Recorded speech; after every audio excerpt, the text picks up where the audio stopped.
2023 शिवरात्रि के दिन मेरे पति की तबीयत खराब हुई। उनको हॉस्पिटल ले गए, प्राइवेट हॉस्पिटल में ले गए, बंसल हॉस्पिटल में भर्ती कराया, पर आराम नहीं लगा। उनको आईसीयू में डाल दिया गया। हार्ट बीट कम होने लगी। डॉक्टर देखते रहे और शरीर ठंडा होना चालू हो गया। गुरुदेव, हाथ टेढ़ा हो गया, मुख टेढ़ा हो गया, शरीर पूरा टेढ़ा होने लगा। रात्रि के 12:30 बज गए पर आराम नहीं लगा। पूरी जांचों से मालूम पड़ा कि इनकी किडनी खराब हो गई है और किडनी अभी की अभी बदलना पड़ेगी, चाहे कुछ भी हो। खर्चा 15 लाख का बताया गया। गुरुदेव, कैसे करते? अब ट्रांसप्लांट कराना बहुत कठिन था। कौन देता, कैसे देता और क्या होता, समझ में नहीं आया। गुरुदेव, क्या करें, समझ नहीं पा रहे थे। गुरुदेव, 3 दिन हो गए। 3 दिन से एक दिन में 3 बार डायलिसिस प्रारंभ हो गया। किडनी ने काम करना बंद कर दिया। अब धीरे धीरे लीवर भी डैमेज की और जाने लगा। डायलिसिस चालू थे। डॉक्टर कहने लगे ट्रांसप्लांट कराना जरूरी है, जल्दी से व्यवस्था करी जाए। कहा कैसे व्यवस्था करते गुरुदेव? बस हॉस्पिटल से बाहर आए, बाबा से प्रार्थना करने लगे, श्री शिवाय नमस्तुभ्यम जपने लगे। गुरुदेव, शिव मंदिर पास में था, वहां से एक बेलपत्र उठाकर लाए। उसके पीछे का डूंठ, आप कहते हो ना, पीछे की डंडी का जो डूंठ लोग फेंक देते हैं, वो डूंठ तोड़कर हमने अपने पति को दिया और उसके किडनी वाली जगह पर शंकर जी पर चढ़ा हुआ जल लगाना प्रारंभ करा। 2 बूंद जल उसके मुख में देना प्रारंभ करा। बाबा का हम क्या वर्णन करें गुरुदेव। जब लेकर आए, डॉक्टर ने कहा इनका डायलिसिस चलता रहेगा जब तक आप ट्रांसप्लांट नहीं कराते। लेकर आ गए और ट्रांसप्लांट के लिए हम तैयारी करने लगे। दूसरी बार 15 दिन के बाद हम वापिस जांच के लिए उनको लेकर गए। बेलपत्री का डूंठ उनके मुख में डालकर पानी पिलाकर जब लेकर गए, डॉक्टर ने कहा ट्रांसप्लांट की जरूरत नहीं है, इनके लीवर किडनी ने काम करना प्रारंभ कर दिया। साथ में आए हैं आपके पति? आए हैं? हाथ हिला दो भैया जी, आप भी हाथ। अब ठीक है स्वास्थ्य? हर हर महादेव। बैठिए। श्री शिवाय नमस्तुभ्यम। विराजिए। शिव तत्व इसी को कहते हैं। एक बेलपत्र की पत्ती में क्या गुण है, एक बेलपत्र के वृक्ष में क्या गुण है, एक बेलपत्र के अग्रभाग में क्या गुण है, एक बेलपत्र की पत्ती के मध्य भाग में क्या गुण है, एक बेलपत्री के दोनों पत्ते में क्या गुण है। ये जिस दिन आप शिवालय में जाओगे, जिस दिन शंकर की आराधना में रम जाओगे, जिस दिन शिव तत्व को जानोगे, उस दिन आपके जीवन में अपने आप प्रवेश करता चले जाएगा, अपने आप।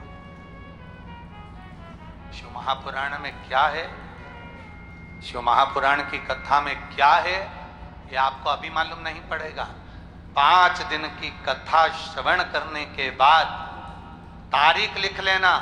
मैंने किसी प्यासे को पानी पिलाया, मैंने किसी भूखे को भोजन कराया, और मैंने 2 मिनट की, 5 मिनट की, 15 मिनट की, 20 मिनट की शिव पुराण की कथा पंडाल में बैठकर बाबा के इस पावन शंकर भगवान की शिव पुराण की साक्षी में बैठकर श्रावण महीने में श्रवण करी। तारीख लिख कर रखना, 3 महीना इंतजार करना। बाबा से जो विनय करी, वो भरता है ना भरता, वो जानना चाहिए। ये विश्वास। खाली न जाता कोई दर से तुम्हारे,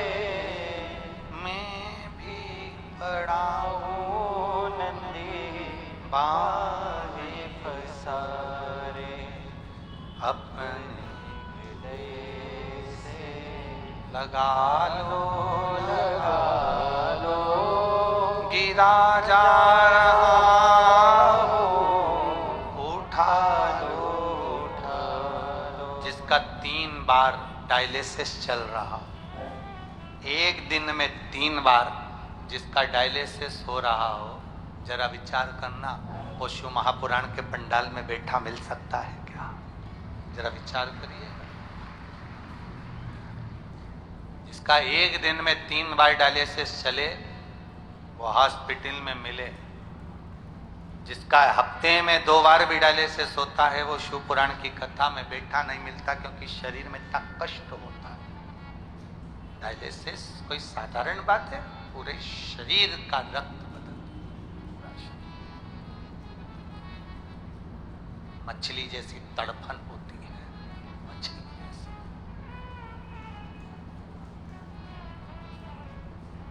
पर दोनों पति पत्नी के चेहरे की प्रसन्नता देखिएगा, दोनों के चेहरे की प्रसन्नता देखिएगा कि बाबा ने उनको कितना लुटा कर दे दिया। ये शिव तत्व ने तो दिया, कितना दिया, इस सहजता में। देवराज को मालूम नहीं था कि मैं यहाँ पर बैठा हूँ, मैं शंकर जी के मंदिर में बैठा हूँ या मैं शिवालय में बैठा हूँ, बेलपत्री के वृक्ष के नीचे बैठा हूँ। ये देवराज को स्मरण में नहीं था, ये देवराज जी के स्मरण में नहीं था। पर शंकर भगवान जब देवराज जी के लिए नंदी लेकर आए, तब देवराज ने कहा मेरे लिए नंदी? हाँ, मैंने पुण्य कौन सा करा है? शंकर भगवान कहते हैं ये तेरा पुण्य नहीं, तेरी माता का पुण्य है।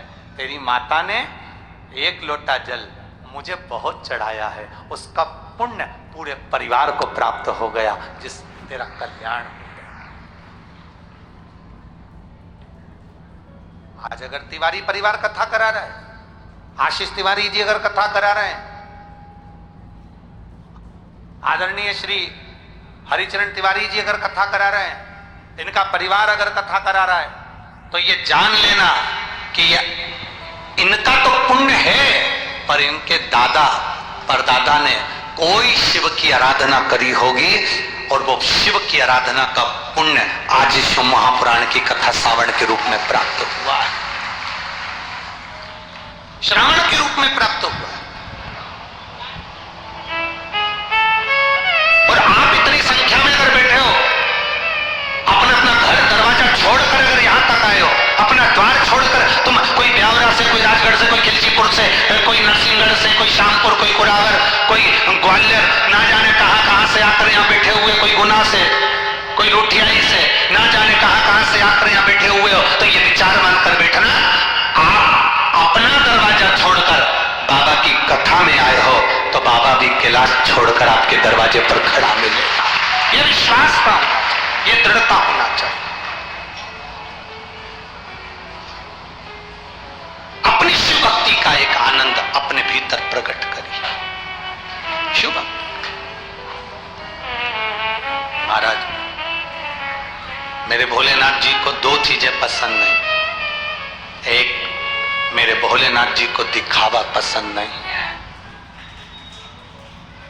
मेरे शंकर भगवान को तुम्हारा दिखावा प्रिय नहीं है, और मेरे भोलेनाथ जी को दूसरा, छल, कपट, बेईमानी मेरे शिव को प्रिय नहीं है, मेरे शंकर को प्रिय नहीं। मेरे बाबा जी को 2 चीजें पसंद नहीं, एक दिखावा, दूसरा छल। मेरे शंकर को प्रियता नहीं देता।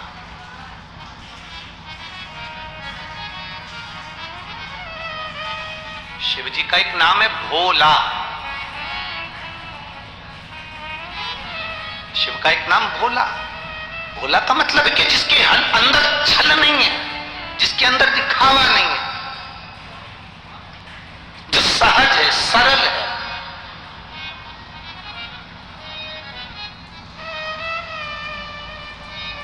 आज हो क्या रहा है?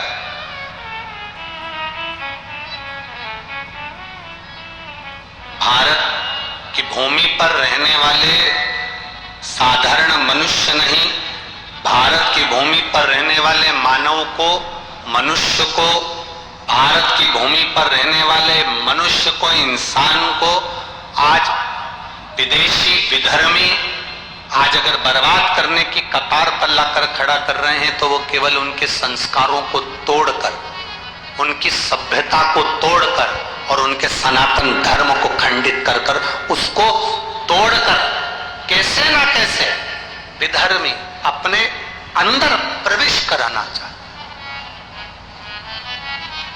एक बात कहेंगे, ये जितने दुश्मन है ना, इनको तो सेना रोक लेती है।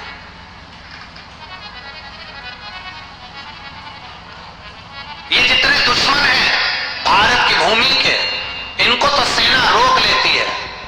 पर इन दुश्मनों ने एक जो चाल चल रखी है, फैशन और भोजन, उन्होंने अपना देना प्रारंभ कर दिया।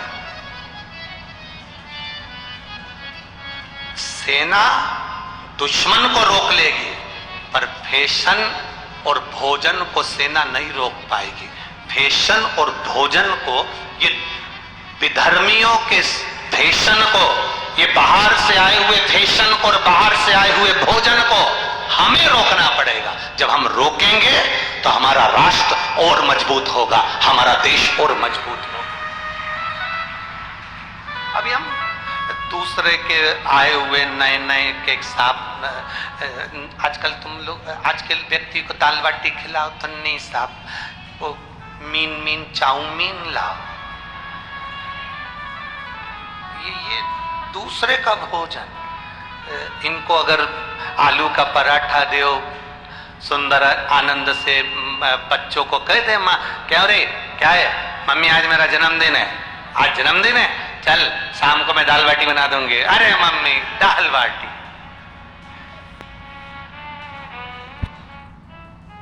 मम्मी मेरे दोस्त हैं, उनको मैं ले जाऊं होटल, क्या खिलाएगा? अब तुम बता दो राजगढ़ वालों। अब वो गिनवा